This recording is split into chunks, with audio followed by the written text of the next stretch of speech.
Assalamualaikum warahmatullahi wabarakatuh. Perkenalkan, nama saya Dini Aulia dengan NIM 2348401028 dari Prodi D3 Farmasi semester 4 Fakultas Farmasi Kesehatan dan Sains Universitas Muhammadiyah Kuningan. Di sini saya akan menjelaskan tentang terkaitnya data statistika apa saja yang ada di dalam jurnal yang saya ambil. Nah, langsung saja ke materi. Selamat menonton. Nah, bisa kalian lihat ya di sini. Di sini tuh saya mengambil jurnal nasional yaitu tentang formulasi hair tonic berbahan dasar daun teh Camellia sinensis sebagai stimulasi pertumbuhan rambut.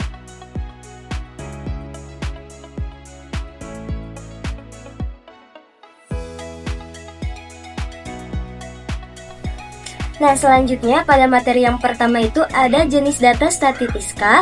Pada tabel yang pertama yang ada di dalam jurnal yang saya ambil yaitu tentang formulasi hair tonic, yaitu termasuk data statistika deskriptif. Nah, tercantum di dalam bahan ekstra teh, tuin 80, etanol 96%, dan seterusnya sampai Aquades.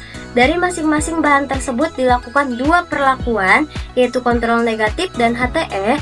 Pada bahan ekstra teh kontrol negatif tidak diberikan perlakuan pada HTE, diberikan perlakuan 2,5%.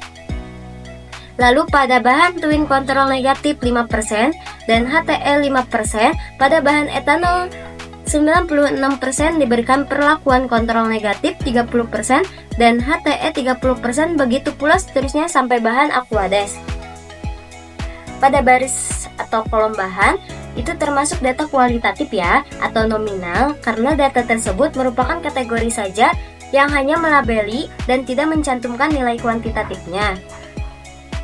Terus, pada baris atau kolom dari HTE dalam persen itu termasuk data kuantitatif, karena data tersebut berupa angka memiliki nilai desimal dan juga persen yang dapat diukur dengan presisi yang lebih tinggi. Nah, data juga termasuk data rasio karena memiliki nilai 0 yang mutlak dan dapat dioperasikan secara matematis atau dihitung.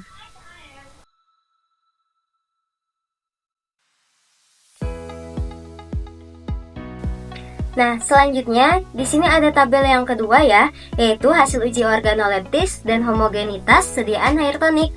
Nah, di sini tuh termasuk data statistika deskriptif. Di sini tercantum dalam tabel sediaan itu ada kontrol negatif, kontrol positif, dan HTE. Yang pertama, sediaan kontrol negatif sebelum uji stabilitas dipercepat dilakukan uji organoleptis dan juga uji homogenitas. Nah, yang pertama itu uji organoleptis itu meliputi bentuk larutan bening, warna tidak berwarna, aroma khas mentol, dan homogenitas homogen. Lalu setelah diuji stabilitas dipercepat dilakukan juga uji organoleptis dan juga homogenitas kembali. Selanjutnya hasil organoleptis yaitu bentuk larutan bening, warna tidak berwarna, aroma khas mentol, dan homogenitas homogen. Begitu juga ya pada sediaan kontrol positif dan HTE didapatkan hasil organoleptis dan homogenitas sebelum uji stabilitas dipercepat dan juga sesudah uji stabilitas dipercepat juga seperti tampak pada tabel hasil di samping. Nah, itu juga termasuk data deskriptif kualitatif karena data berupa kategori hanya melabeli dan tidak mencantumkan nilai kuantitatifnya.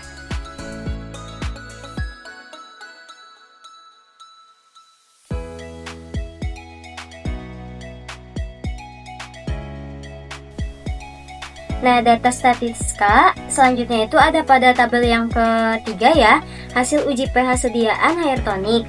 Di sini data statistikanya itu termasuk data statistika deskriptif.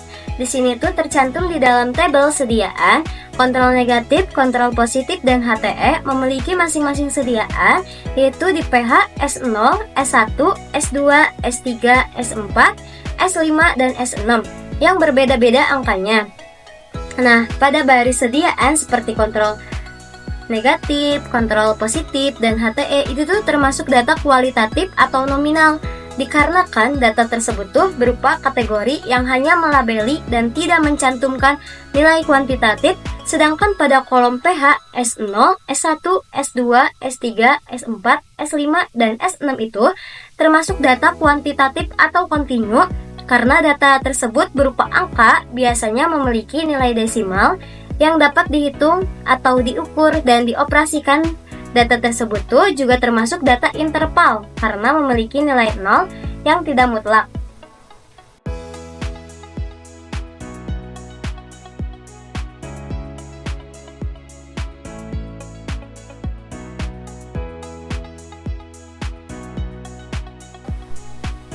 Nah, yang terakhir itu ada data Statitiska pada tabel yang keempat, yaitu tentang hasil uji rata-rata panjang rambut tiap perlakuan.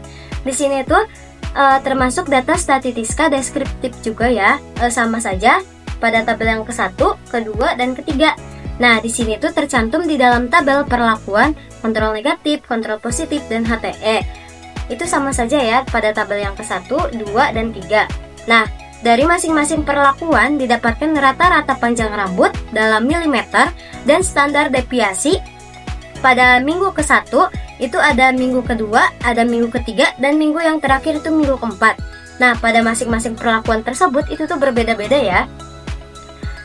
Di sini pada perlakuan kontrol negatif rata-rata panjang rambut dan standar deviasi dalam milimeter minggu pertama itu ada 7,86, yaitu kurang lebih 0,51.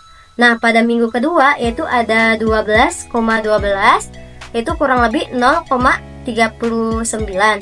Nah, pada minggu ketiga yaitu ada 14,65, kurang lebih 0,87, dan pada minggu keempat yaitu ada 18,19, kurang lebih 0,45, dan seterusnya sampai perlakuan HTE.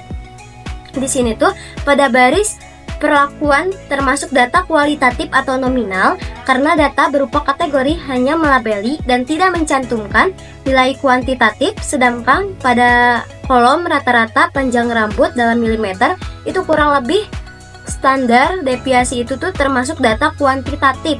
Nah, atau continue karena data berupa angka memiliki nilai desimal yang dapat diukur dengan presisi yang lebih tinggi. Nah, data juga termasuk data rasio karena memiliki nilai 0 mutlak yang dapat dioperasikan secara matematis. Selain itu juga terdapat data standar deviasi atau standar rata-rata dari panjang rambut dalam milimeter.